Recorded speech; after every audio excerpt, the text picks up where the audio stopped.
You want to present yourself to the world in a manner that doesn't disgrace you in some sense. That might be a good way to think about it. And you don't want to disgrace yourself, because the consequence of disgrace is emotional dysregulation, more pain, less positive emotion. And so the best way to present yourself is to stand up forthrightly and to stretch out, and to occupy some space, and to you make yourself sort of vulnerable by doing that, because you open up the front of your body, right? But it's a sign of confidence, and that way people are most likely to give you the benefit of the doubt. And that's a good way to start regulating your mood. But not only does it directly regulate your mood to stand up, because it's so tightly associated, like posture reflection is associated with serotonin and emotional regulation, but also because if you straighten up and you present yourself in that manner, then other people are more likely to take you seriously. And that means they'll start treating you as if you're a number 1 lobster instead of a number 10 lobster. And that's another way that you can at least give yourself the bloody benefit of the doubt, right? And confront the world in a courageous manner. Let's say you're a filmmaker and I'm a professor. Okay, so we differ there, right? We're playing a different game. So you might say, and as you go down into the particulars of what we do, it might even become more different. So if you look at what a plumber does and a lawyer does, as you get more and more fine-grained, they get more diverse. But you might say, well, the lawyer and the plumber are both honest. They're both good citizens. And then you might nest that inside, well, they're both acting out the archetype of the hero. And like I said, after that, you're out of the, things get too abstract for us to, we can't go farther than that. I think that, I think the world is order versus chaos, let's say, the balance of order and chaos it's good and evil on a background of order versus chaos. And so you're either the hero or the adversary, or actually most of the time you're a mixture of both. And it's best for you, that's what our culture has decided, it's best for you to take on the role of the hero to the degree that that's possible. And that would be associated with love. And the love, and I define that in the second book particularly, the third book I wrote, but in Beyond Order. Are you working for the betterment of being, or are you working for harm? And everyone has a sense of this, and they know when they're working for harm. Saying, look, it's good for you to go take your place in the world. Have some ambition, have a vision, have a goal, have a strategy. Try to be a good person, not because it's your duty precisely, because that's the proper way to live. We're in danger of undermining all of that, and it's not good for people. One of the things that I've really learned, for example, recently is that learned to articulate better, is that there's a very tight relationship between aspiration and responsibility. So let's say, well, the first question might be, do you need to aspire to something? And the answer is, well, yes, because you have to do something. If you just sit there, you'll die. You can't just sit there. You have to go act out in the world. Okay, so act towards what? Well, that's whatever your aspiration is. You have to have an aim. Okay, well, what should the aim be? Well, it should be something worth doing, let's say. Why do something that you don't feel is worth doing? What do you think's worth doing? Well, if you watch other people and you judge when they're doing something worthwhile, you usually judge them positively if you see that they're taking responsibility, at least for themselves. What, do you want to be completely useless so other people have to take care of you? That's pretty pathetic. And maybe you could get your act together so you're taking care of yourself and your family. And maybe you could even do better than that and take care of yourself and your family and your community. You have to negotiate until you come to the best solution that can be negotiated, which isn't necessarily a perfect solution, but it might be the best one that can be done. And then you have to stick with it until the next negotiation. And if you get upset during the negotiations, which you likely will, because these are difficult topics, how to divide up responsibilities in the house, and people get mad because they feel they've been taken advantage of or aren't being listened to. One of the rules was, well, you can leave the discussion, but only until you calm down, and then you have to come back, because these things have to be pushed through. They have to be negotiated through, because the alternative is, well, important things don't get done, or people do them resentfully because they're sort of forced by their own orderliness or their own conscientiousness, or by force, psychological or otherwise, on the part of other people. These things have to be negotiated through. You can tell if you've got the balance between making peace and speaking the truth right if the conversation continues. And it can be emotional and will be and can be difficult because important things have to be dealt with. But as long as the people are still in the conversation and communicating, then you've got the balance right. You know, and you might have to take a break. Maybe you have to hold off till the next day. Maybe sometimes when you're negotiating something that's difficult, you have to offer the other person the opportunity to sleep on their decision too, which I think is often a very good idea. If you have to make an important decision in your life, it's very useful to tell the person that you're negotiating with that, look, I'm interested in this and it seems good, but I'm not going to agree until I sleep on it. It gives you, well, lots of things happen when you sleep. You organize your brain when you sleep, at least to the degree that you can organize it. And you can often be more solid or more doubtful about a decision if you sleep on it. It is my firm belief that each of us have a responsibility to set the world right in the manner that we are able to, and that is a fundamental import. I really believe in some sense it's of cosmic import, in the same way that consciousness itself is of cosmic import. And consciousness reflects being itself. And I do believe that we have the ability and the responsibility to bring new creation into being, and that our ethical decisions help us, that the value of that new being is dependent directly on the ethical decisions that each of us make. The positive emotion that we find sustaining is experienced in relationship to an unachieved goal. It's hope that drives us forward. We want something, and if we see ourselves moving towards that, then we're in the grip of the positive emotion that we find sustaining. It isn't the attainment. Attainment is satiating. Attainment shuts down the system that has been striving for that particular object of attainment. If you're hungry and you eat, you stop being hungry. Now, that's good because the hunger is gone, but that whole frame disappears. You can no longer strive within that frame, and you need a new frame to strive towards. And so technically, and this is well established as far as I'm concerned, we even know the drugs that people abuse, cocaine, let's say, amphetamines, the ones that are potent sources of positive emotion, activate the system that regulates our emotional response to evidence that we're moving towards a desired goal. So cocaine, for example, is an exhilarating drug. It makes you feel that things are worthwhile because it hijacks the system that does indicate that things are worthwhile. So this is deeply, this striving aspect is deeply rooted in our biology, for obvious reasons. There is inequality. What that means is there's always going to be people around that are better at something than you are, and that's a problem, because you can get jealous and you can get bitter and you can get resentful, and worse, you can get hopeless. You know, because you look like. I have this friend of mine. He told me something so funny. He was decrying his lack of success in the world, and he compared himself to his roommate, and he said, you know, his college roommate was doing much better than he was, and his bloody roommate was Elon Musk. It's like, really? Like, it's like, oh, you're not doing as well as Elon Musk. Well, you can see it would take it rather personally because they were roommates and everything. It wasn't like he was doing badly. Like, he was doing pretty damn well. It's like, I'm not as good as Elon Musk. It's like, yeah, well, you and like 7 billion other people, you know. But I thought it was instructive because you have to be careful who you compare yourself to. Now, you can't just not compare yourself to successful people, right? Because then you don't have anything to aim at.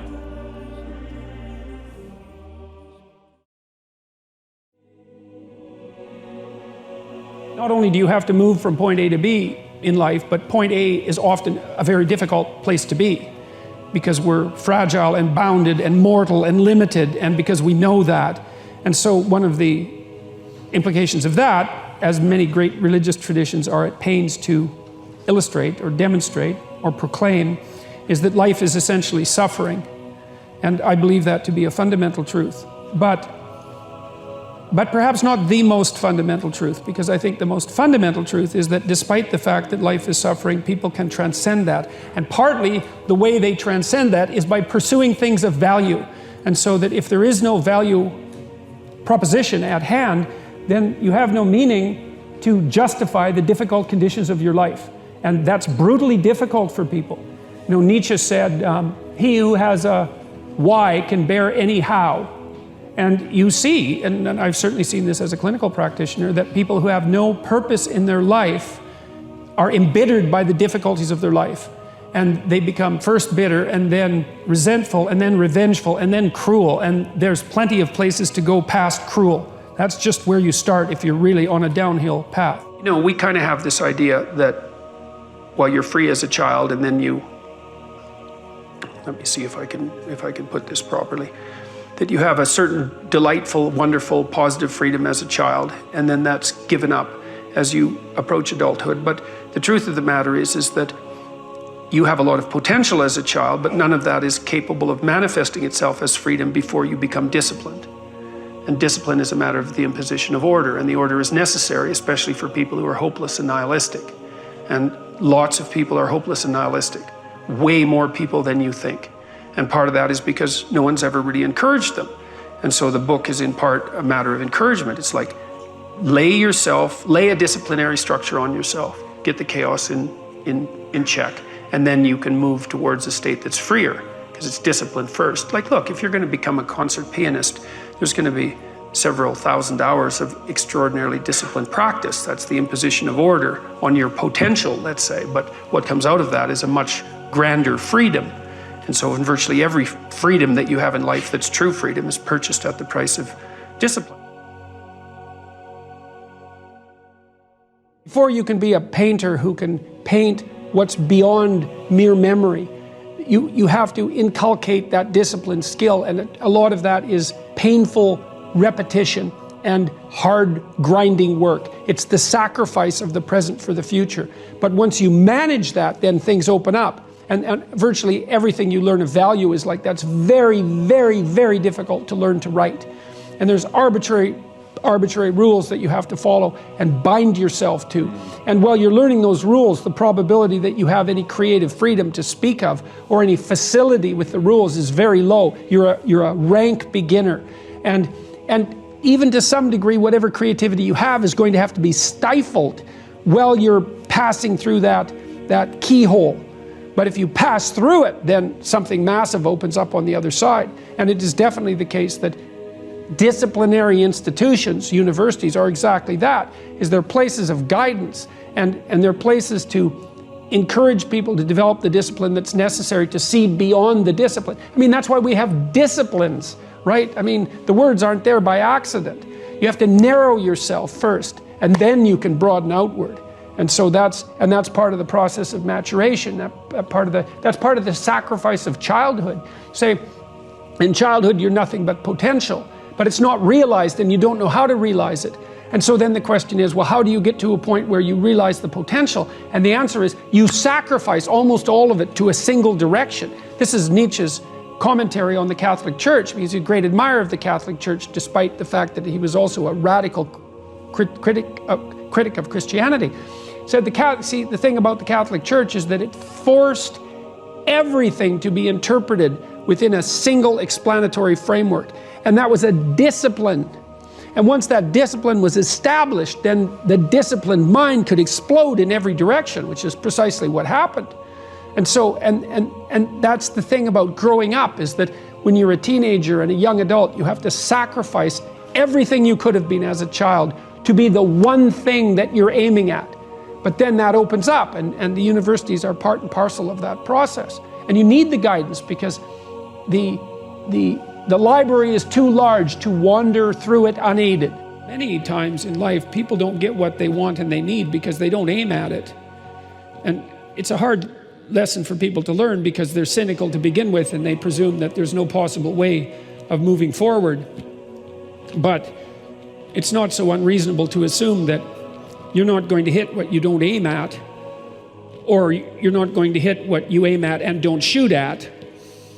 And I've seen time and time again that if people do put forward a vision for what they regard as worthy of pursuit, which is something you have to determine in dialogue with yourself. It's like, given the difficult preconditions of existence, is there anything that you could conceive of that you would regard as sufficiently worthwhile so that you would be motivated to pursue it?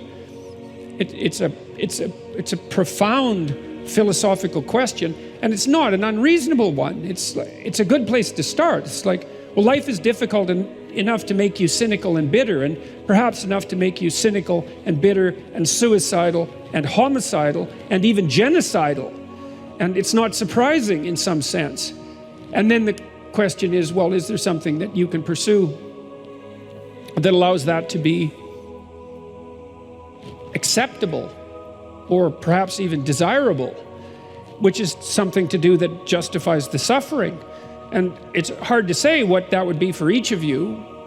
It's something that you can discover. This is partly why Nietzsche was wrong. Nietzsche thought that after God had died, that human beings would have to invent their own values. But the psychoanalysts, I would say Jung foremost among them, put forward a very powerful counterclaim, which was that, well, you can't invent values. They're already built into you. You have to discover them. And I think that's true for each person. It's like, well, what would justify you in the abandonment of your resentment and hostility? What would be a sufficiently adventurous goal? You have to be humble and wise enough to understand that you might have to aim pretty damn low, especially in those places where you're not functioning well. And it might be so embarrassing that you can't bring yourself to fathom that that's actually who you are. But, you know, Jung described the fool, the archetypal figure of the trickster and the fool, as the precursor to the savior, to the redeemer. And that's an unbelievable bit of wisdom, because what Jung meant was that to put yourself together, which is to follow the path of redemption, to follow the redeemer. If the redeemer is a type of personality that you could in fact be inhabited by or manifest, then the first steps towards that is to allow yourself to be a fool, right? It's because you don't know what you're doing. You have to admit that. And there's going to be a loss of ego or destruction of ego, arrogant ego that necessarily accompanies that. But you need the loss of that arrogant ego, because it's precisely what's interfering with your movement forward. You know, it's part of the adversarial process, mythologically speaking, that stops moral progress.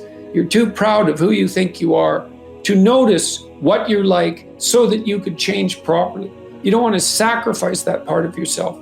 It's probably associated with some delusion that helps you maintain, what would you say, a positive, although very fragile self-image, you know, in the absence of genuine effort.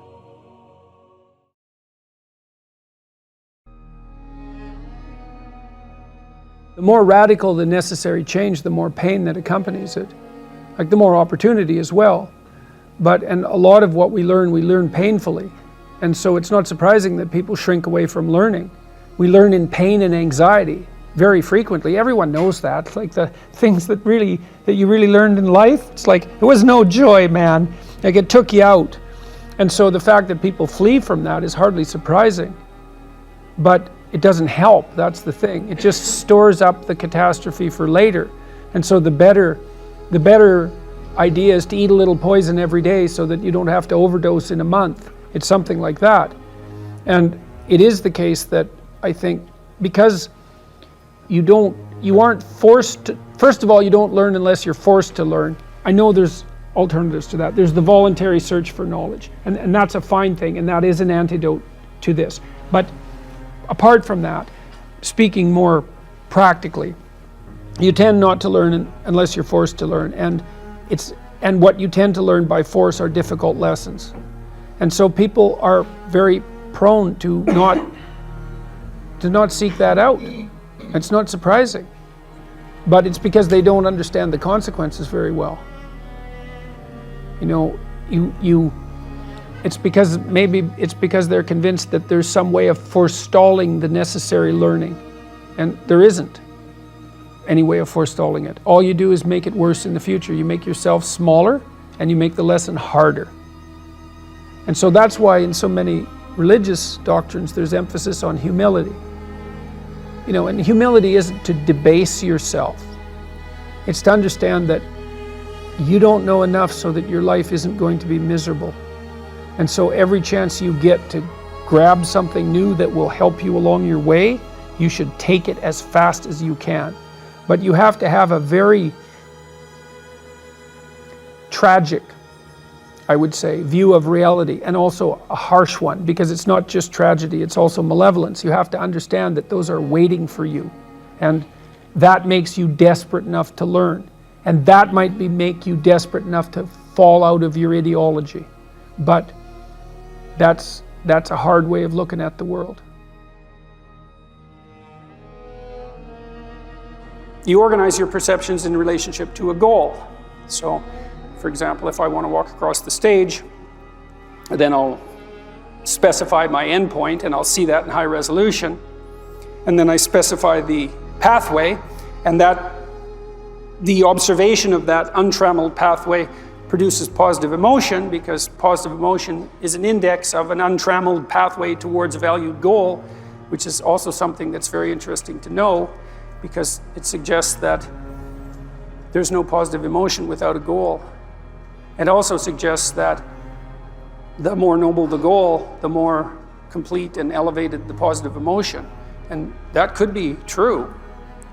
That could be true, you know, and it's the case as well that when you organize your perceptions around a goal, that provides a container for your negative emotions. So if I want to walk across the stage because I think that getting to the other side is preferable to being here, so that's a hierarchy of value, that place is better than this place, then when I observe myself undertaking the actions that will get me to that place, that's comforting and provides security, because it shows that the structure that I'm using to organize my perceptions and to reduce the world to manageability is sufficiently accurate so that I can implement it. And so we seem to inhabit those structures all the time. Whenever we're looking at the world, whenever we're interacting, we specify a goal, and so that's an ethical enterprise, and we organize our emotions within the specification of that goal, and then we produce hierarchies of goals. So, you know, you sit down in front of your computer so you can write a paper, and you write a paper so that you can finish an essay, and you finish an essay so that you can get a grade in a class, and get a grade in a class so that you can graduate with a degree, and you do that so that you can get a job, and you do that so that you can be, a good husband, a good wife, a good citizen, and you do that so you can be a good person. There's a hierarchy of ethic that permeates the entire enterprise, right from the microcosm up to the macrocosm, and I think that's something like the whole landscape of religious value, with the outermost container, so be a good person, let's say, that's the ultimate aim of the religious enterprise. That's something like the imitation of Christ in the most fundamental sense, and all the things that you do within that are a reflection of that, or you're confused and chaotic. And if everyone's doing that at the same time, then you have a society that's integrated and aiming up and capable of telling the truth. So what's the proposition here? Well, I think when we describe these frameworks of perception, the name we give to the description of a framework of perception is a story.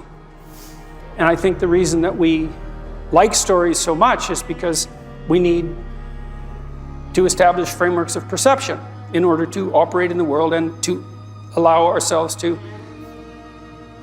be integrated peacefully with other people. And so we're extraordinarily interested in anything that has a narrative basis. And the reason we're interested in that is because we're trying to build within ourselves and collectively the structure that enables us to perceive the world without undue confusion and chaos, and in a manner that provides some value to us and some sustainability. That's the goal overall.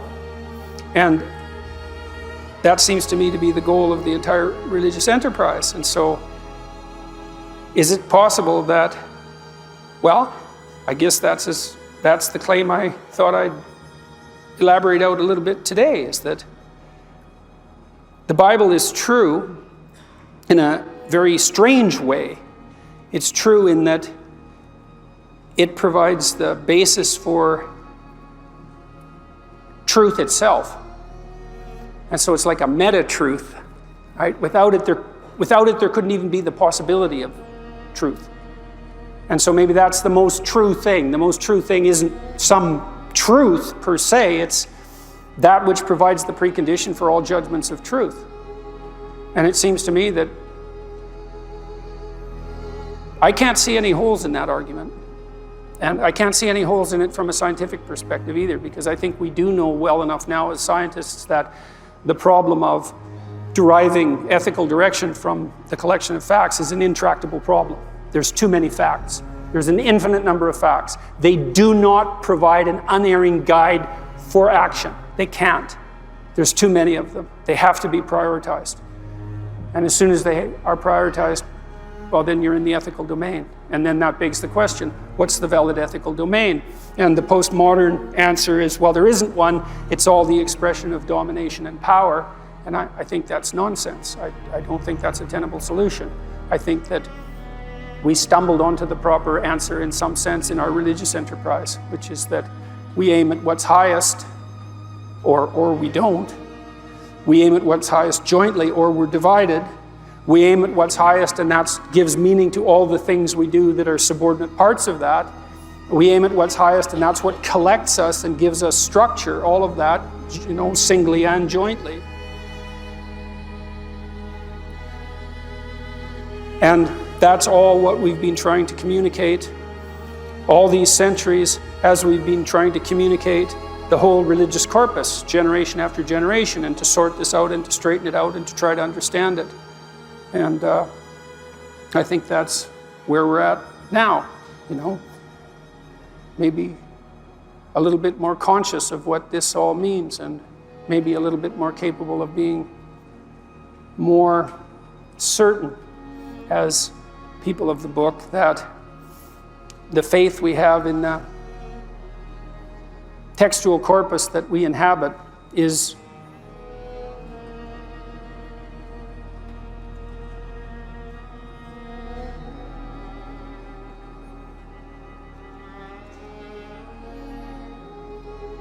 we just haven't done better than that.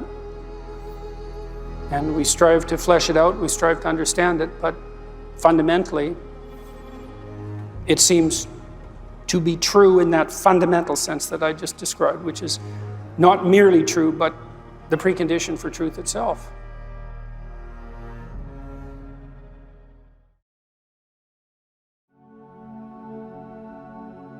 There is this idea that your great country is founded upon, for example, that each individual is of divine worth.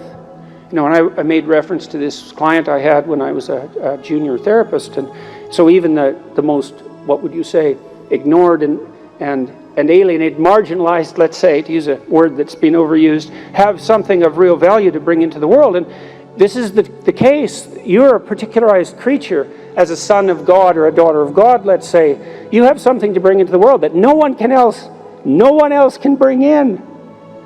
And so if you fail in that duty, then you deprive the world of that. And maybe you shouldn't do that. Like maybe everything's lesser if you do that. And you don't know how much lesser, because the world is also constituted in a very strange way. Dostoevsky said that we're not only responsible for what we do, but for what everyone else does, which is truly an insane thing to say, but also in some sense fundamentally true. I don't know how it is that each of us can bear the burden of the world on our shoulders singularly, because I can't really comprehend how things can be structured in that manner, but I do believe nonetheless that it is the case, and so that if you forswear your responsibility to the highest good, then you tear something out of the fabric of being that is of inestimable value. And I do believe you will pay for that if you do it, and I would suggest that you don't pay that price, because it will not be pleasant. That's definitely hell. And if you don't think hell is real, you haven't thought about it enough. It isn't a matter of other people believing foolish things. It's a matter of you being so naive and so well protected that you have no idea how the world is constituted. And so And so that's the temptations, let's say. Chaos and nihilism and hopelessness, or intellectual pretension and the desire for self-aggrandizement and narrow power. Don't do that. It's not helpful. It won't do you any good, and it's beneath you. You know, it's beneath you to do that. And you that will manifest itself in your life, that subordination of what's highest in you to those lesser gods, let's say. That'll manifest itself in the torments of your own conscience. And no one escapes from that, you know. And so, don't do that. Don't make that choice at the crossroads. And you have another opportunity now to be the next iteration of yourself that you can be. At a crossroads, you know, the metaphor works because you make a decision. You go one direction or another. And there's an old blues idea that you meet the devil at the crossroads. I always wondered why that was. I thought it through. It's a really compelling idea. You know, it's an image that has a good narrative fit, and it sticks in your memory once you hear it. Why do you meet the devil at the crossroads at midnight? Maybe that's when you examine your conscience, or it examines you. And then you might ask, well, why do you meet the devil at the crossroads? And the answer is, most fundamentally, because when you come to a place in your life where you have to make a choice, and I think this is actually true of every choice we ever make, but it's more evident when the choice is more weighty, let's say, as the choices that lay themselves out now in front of you are weighty. You aim up or down. And there is always an agent of temptation at every choice point, enticing you to aim down. And I've thought a lot about what aiming down means, and so I'll run through that for a bit. The spirit of temptation, it manifests itself, for example, in the story of Cain and Abel. And so Cain falls prey to temptation, and God bluntly informs him when he complains about his fate that the temptation was freely chosen and that he could have done differently and better. And Cain becomes, this is in the aftermath of the improper sacrifices that he makes. The sacrifices that he makes that are not everything they could be, they're not in the service of the highest good, that are deceptive and arrogant simultaneously, because when we make improper sacrifices, we believe in the deepest part of ourselves that we've pulled one over God. And I suggest that that's a temptation you might want to avoid, that presumption. And then you might say, well, if you're tempted to aim down, you're tempted to make improper sacrifices, you're tempted to arrogantly presume that you are going to get away from it, with it, that you're not going to be called on it. What are the pathways down that might manifest themselves in front of you? And I think the two stories that follow the story of Cain and Abel detail that. So after Cain and Abel comes the flood. And that's no accident. The narrative placement of those stories is definitely no accident. It's unbelievably sophisticated from a literary perspective, a philosophical perspective, theological perspective, existential perspective. One form of temptation is the nihilistic chaos that's symbolically represented by the flood, right? It's the proliferation of sins. And sin is a word, both its Greek and its Hebrew derivation are related to archery. So the Greek derivation, I hope I haven't got this wrong because I know there are Greek scholars in this audience. So the word is derived from the Greek word hamartia, which means to miss the mark, and it's an archery term. It's a lovely notion to know that, because to sin therefore means to miss the target, which implies that it has something to do with aim or the lack thereof. I love that. I think it's so apt. And the derivation of the word sin from the Hebrew source actually relies on the same imagery. And so to sin is to aim wrong or to miss the mark. And there's a variety of ways you can miss the mark, right? Don't aim at all. That's a good one. Assume there is no such thing as aim. Assume all aims are equal. Well, you sin, you miss the mark. What can happen? Well, one way is you can descend into a kind of nihilistic hopelessness. And that's not you can understand that. You know, you meet people in life whose lives have been so hard. You know, you hear their stories. They've suffered so much, and they're bitter, and they're hurt, and they're resentful. And you think, oh my God, it's no wonder you're bitter and hurt and resentful. I mean, look what you've gone through. But you also notice that their bitterness and their resentment and their hopelessness and their chaos and their anxiety, it's not helping, right? It's worsening the problem. It's not making it better. And I'm not saying that people can always resist that, but I've certainly seen that it's not helpful. But I've also met other people, you know, who have had stories equally catastrophic, sometimes more catastrophic, sometimes so catastrophic you can't even believe that they survived, who are not embittered or made resentful by those experiences, and who continue to aim up. And so that makes a mockery of a kind of casual determinism, right? Is that you end up chaotic, nihilistic, hopeless, anxious, etc., merely as a consequence of the unbearable tragedy of your life. Because if that was the case, then everyone who had a series of unbearable tragedies, which, by the way, will be almost all of us in one way or another at one time or another, would end up in that catastrophic chaos that if manifested broadly enough in a society, produces a flood that ends everything. We have this idea, it's not a good idea, and it's certainly an idea for which religious people are often pilloried, that faith means the sacrifice of reason and the willingness to believe things that are patently not true. And when religious people debate scientists, they're often sort of hung out to dry on exactly those presuppositions, their willingness to accept on principle propositions that seem on the face of them impossible. I don't think that's what faith is at all in some fundamental sense. I think faith is a form of courage.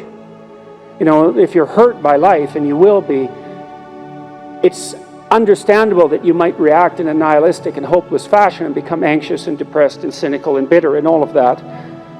That's a bad pathway.